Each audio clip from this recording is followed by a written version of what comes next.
Have you ever felt like you're reading something, maybe a story or an account, and you just know there's more going on beneath the surface, like hidden layers waiting to be peeled back? Oh, absolutely. That's often the mark of really engaging writing, isn't it? The narrative pulls you in, but you sense these deeper currents, these insights just below. Exactly. So today we're dipping into Ernest Hemingway's Green Hills of Africa. Our aim isn't just to recount the story. No, not a simple summary. Right. We want to try and pull out some of the really intriguing observations Hemingway makes about the whole experience of the hunt, sure, but also about the people he meets along the way, all filtered through his very distinctive style. That unique Hemingway lens, it's sharp. It is. And, for anyone listening who really enjoys digging deeper into literature like this, it's worth checking out the Mindful Moments channel on YouTube. They use AI analysis to explore books, which is quite a fascinating way to spark reflection. That's an interesting angle, using tech to sort of enhance that critical thinking about literature. Definitely something to look into. Okay, so let's get started. One of the first striking moments in the excerpts is this sudden encounter Hemingway has. He's been pretty isolated for a couple of weeks. Right, out in the bush. And then, boom, he runs into another white man, just completely out of the blue. The contrast alone is quite dramatic, from solitude to this unexpected, almost jarring interaction. But what really makes it stand out is what this stranger knows. It's uncanny. He knows Hemingway's name. Which is surprising enough out there. Yeah, and calls him a poet, mentions reading this German publication, Querschnitt, knows Joachim Ringelnatz, even wants to talk about Rilke.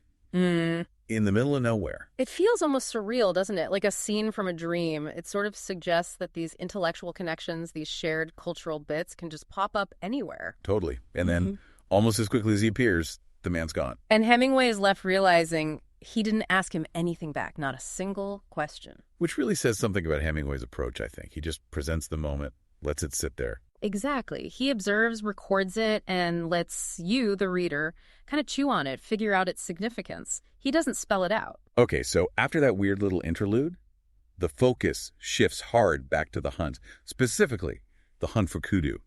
There's this early morning stakeout at a salt lick. And the description of the kudu's call, Hemingway nails it.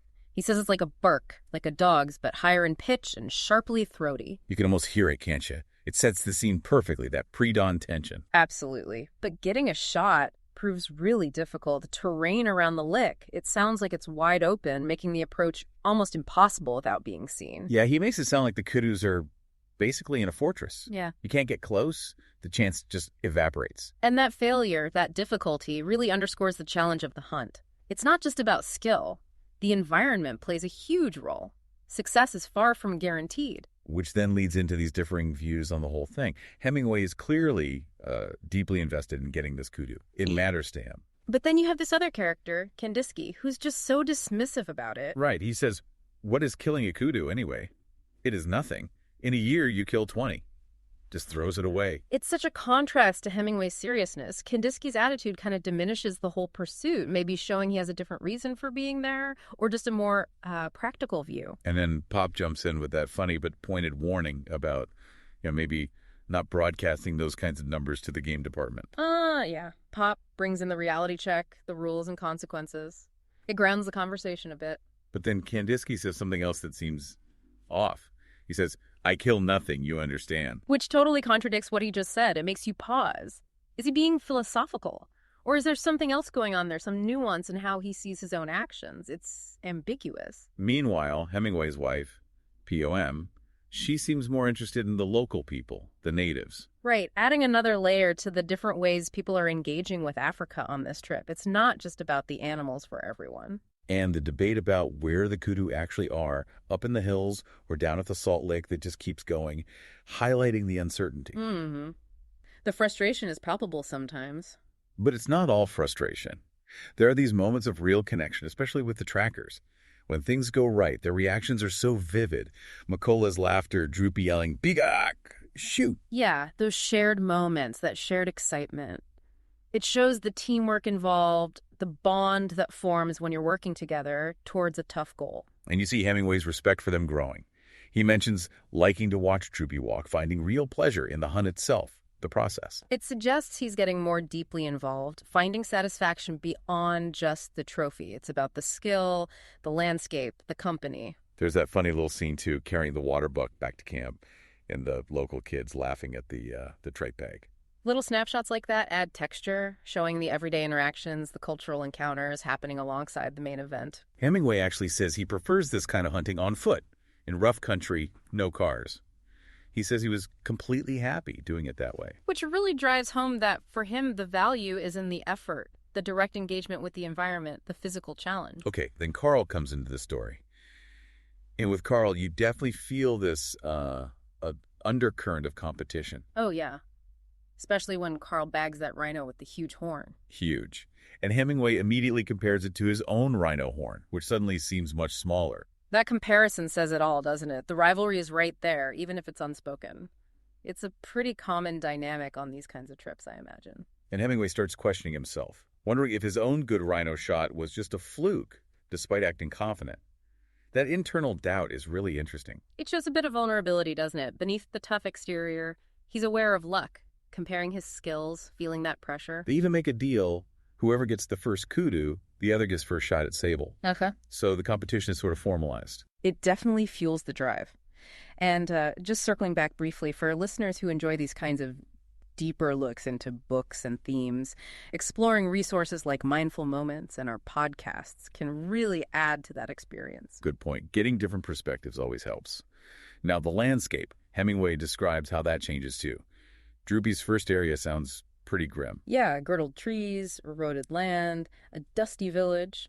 It sets a kind of bleak, challenging tone initially. But then later they stumble into this completely different place. Suddenly it's all green, smooth grass, huge trees. Beautiful. It sounds almost dreamlike, that contrast, a sudden revelation of beauty in the midst of the hardship. It highlights how unpredictable and varied that African landscape is. Okay, so building towards the climax, the kudu success. It finally happens late one afternoon. The Roman guide spots a big bull. You feel the tension ramp up immediately after all the searching. Finally, there it is. But there's an obstacle. A bush is in the way of the shot. Hemingway has to crawl to get a clear line of sight. And McCall is right there whispering, Piga, Piga, shoot, shoot. It puts you right in that moment. He takes a shot, the bull reacts, runs, and then falls. And the celebration. It's described as intense. A strange handshake. McCullough is ecstatic. Those raw, authentic reactions, they really convey the release of tension, the immense satisfaction after such a long and difficult pursuit. And then, another surprise, they find a second kudu bull nearby, a slightly smaller one. The Ascari, yeah, the bodyguard. Right, which adds this whole other layer. Maybe explains why the big bull was where it was, reveals something about kudu behavior. It's a fascinating detail, nature's complexities. And then the focus shifts immediately to measuring the horns. That tangible proof of success, that shared feeling of accomplishment. The culmination of all that effort measured right there. So, the trip winds down, they're packing up camp. Hemingway mentions feeling a bit bad about leaving the Roman guide without a proper goodbye. Just a small detail, but it shows those human connections that were formed, even if briefly, during the intensity of the hunt. And he gets his picture taken with the kudu horns, this beautiful trophy. The symbol of the whole endeavor, really. A physical reminder of the challenge, the landscape, the success. The account kind of ends with Hemingway having some sharp words for Garrick, another member of the party. It leaves you wondering what that was about. Yeah, it hints at maybe some lingering tensions, or Hemingway just reasserting his perspective as they leave. It's a slightly abrupt note. So stepping back from all these moments, it's really clear that Green Hills in Africa is so much more than just, a story about hunting animals. Oh, definitely. You've got competition, camaraderie, those unexpected human connections, the sheer power and beauty of the landscape, and of course Hemingway's incredibly sharp eye for observation of nature and of people. It really shows how much insight you can pull from a narrative if you slow down and pay attention, even one that seems fairly straightforward on the surface. Absolutely. Any experience, any story holds potential for discovery if you approach it with that kind of engagement. So if this discussion has piqued your interest, we definitely encourage you to pick up Green Hills of Africa and experience it for yourself. Or maybe check out resources like Mindful Moments and our podcasts for other perspectives. There's always more to find, more to think about when you dive into compelling stories. And if you enjoyed exploring this with us today, please do subscribe so you don't miss future sessions. Maybe share this with a friend who loves a good story or appreciates this kind of analysis. And if you're thinking of getting the book, using the purchase link in the show notes is a great way to support the author's work. Absolutely. And most importantly, keep questioning, keep observing, keep thinking critically about the stories and the world around you.